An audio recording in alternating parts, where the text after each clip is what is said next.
Hello MBA Aspirants. Welcome to MBA Dr. CTC, that is Concept to Completion. I'm Dr. Vinita Singh, and while I continue to help students with essays, recommendations and interviews with almost 100% success rate for top business schools, today through this video podcast titled Joe Biden's New H-1B Visa Reforms and Rising Hopes for MBA Aspirants, I will share the optimistic scenario that Biden administration plans to work towards related to policy of comprehensive immigration reform. It is promising news that the 46th US President-elect Joe Biden and Vice President-elect Kamala Harris are likely to strengthen the tie with India by lifting the H-1B ban, increase the number of employment-based visas issued each year, and remove country quota for green cards. This move will help MBA aspirants and IT firms and thousands of Indian techies impacted by Trump's protectionist policies. Having said that, Biden's pro-immigration and related policies in 2021 will also consider domestic consumption of IT products, and so there could be restrictions on outsourcing. Nevertheless, easing of immigration and visa rules will certainly bring a new hope and relief for the student community and professionals.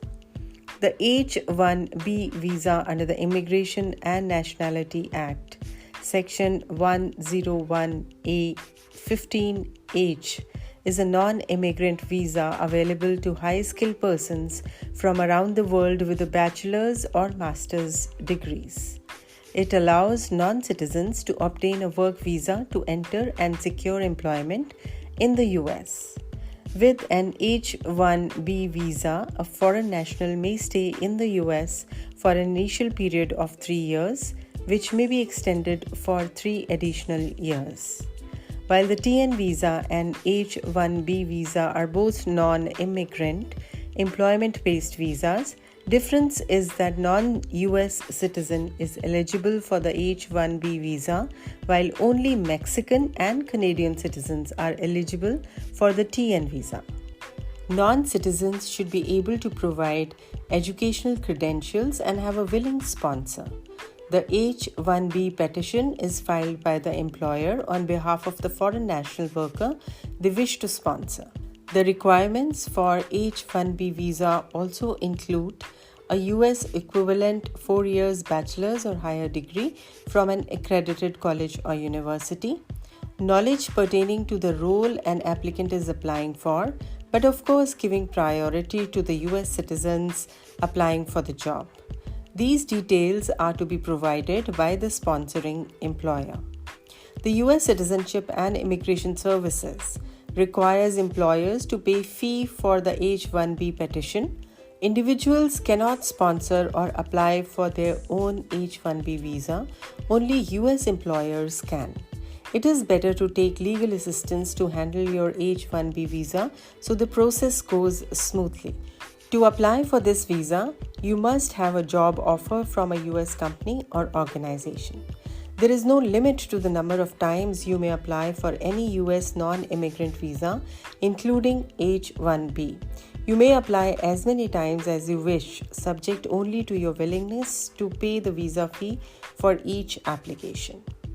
Identifying and connecting with an ideal H-1B sponsor is a challenging task. Some prominent employers have reputable programs for hiring non-citizens. Although not limited to these, some of the most significant US companies that sponsor H-1B visas include Accenture, Amazon, Apple, Deloitte, Ernst & Young, IBM, Infosys, Tata Consultancy Services, Wipro, to name a few. To protect American workers from unemployment aggravated by COVID-19 pandemic, Trump had temporarily suspended the H-1B visas along with other types of foreign work visas in June until the end of 2020. In October, new restrictions on the H-1B non-immigrant visa program were announced to protect American workers. The proposals were meant for new visa holders. The Biden administration appears to be pro-immigration, and it is expected that some of recent policies would be reversed next year once he takes charge. Working as an admissions consultant, I have helped hundreds of students get invites and admits from top business schools like ISB, IIMs, Oxford, INSEAD, Wharton, Chicago, MIT, Duke, Ross, NTU, and many more through face-to-face and online classes. Friends, my mission is to share more podcasts with you so that your complete admissions process becomes an interesting journey. You can check the links of all my videos in the description box. Please write a comment if you think I missed out on an important point. Remember, mantra for success is be aware and take informed decisions. Take care, stay safe, and stay tuned for my next podcast.